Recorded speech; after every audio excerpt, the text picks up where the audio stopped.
It's funny that life seems to play with us. Like in a game of baseball, its favorite pitch is the curveball, because you never know where it's gonna go. And let me tell you, I was in for a roller coaster when I signed up to attend the 226th Presbyterian General Assembly held in Utah. Now, I was attending this as a Young Adult Advisory Delegate, or YAD for short, a term I will be using throughout the rest of this video. When I signed up, what I was told was simple. We were to fly out to Utah for 6 days to train and attend meetings. There was a training Zoom meeting months before, but for the most part it was straightforward. And that's when I hit my first roadblock. You see, there was a bit of communication issue with this setup.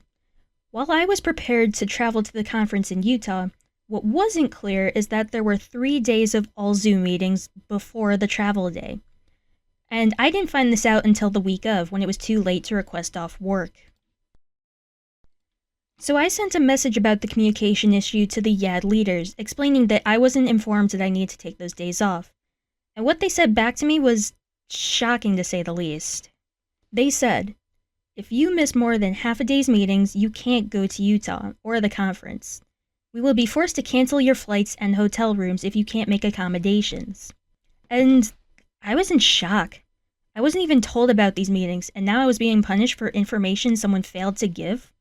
This was in a group chat, mind you, so I wasn't the only one having the scheduling issue. There were other YADs in the chat saying they never got the information either. I told this to my workplace at the time, and I was lucky that they had my back and allowed me to have those days off last minute to attend the meetings. Other YADs had managed to make things work as well, but the amount of stress that was placed on us was intense. And keep in mind, I went through 4 years of college by this point, an experience that is already filled with stress left and right. So I was able to make the trip to Utah, and I arrived there early with a few YADs. That day we would have a special dinner for the YADs with some training mixed in that night and all day Saturday as well. We stowed our stuff in the hotel rooms and went to check out the mall to get some lunch and kill time.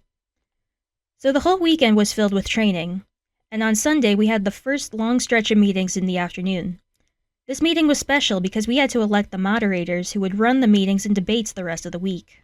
And that's when the YADs received another bombshell of information. It wasn't until this point that we were told we wouldn't have a full vote in any of the discussions. That's where the advisory part comes in the acronym.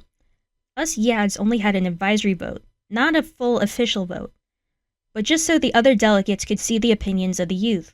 So after a long afternoon of debating and discussing, we had our moderators elected.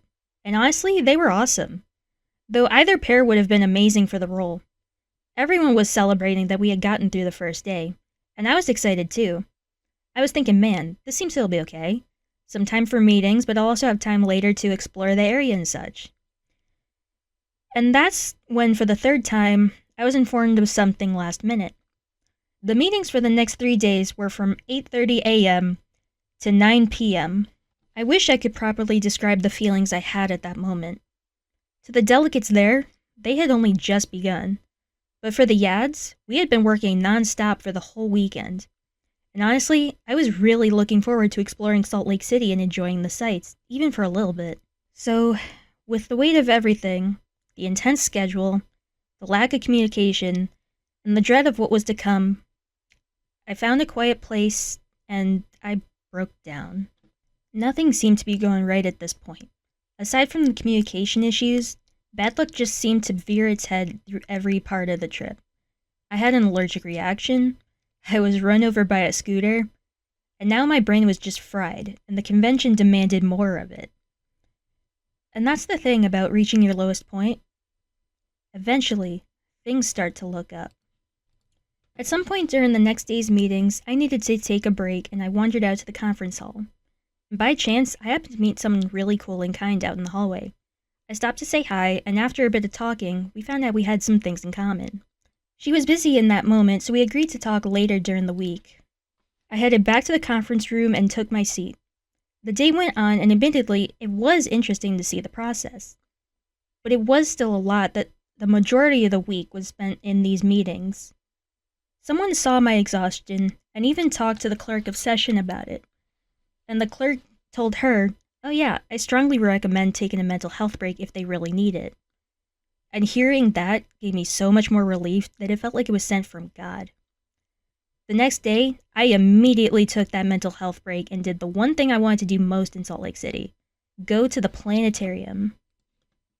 Now, one thing you should know about me, I'm a huge history nerd, and somehow a fascination for space came along with it. I got to the planetarium right at opening, and immediately felt so good getting the chance to have a nerd break. My brain was being fed. I saw so many neat artifacts, displays. I even got to smell the moon. I didn't even know you could do that. The smell of the moon was so potent, I could still smell it when I returned back to the conference hall. Meetings went on, and eventually, the trip was wrapping up. I got to have the conversation with the person I met earlier.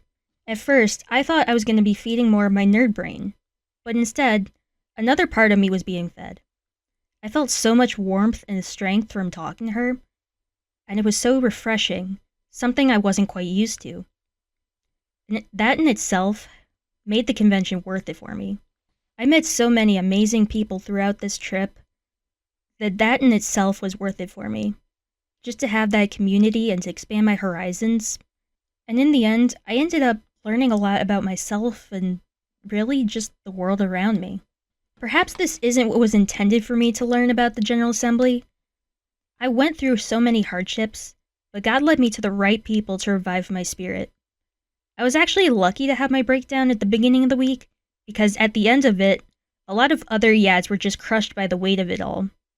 In the end, given everything, I think I would attend the General Assembly again. Because every time I think about the General Assembly now, I think of the good that came out of it, the amazing people that God led me to.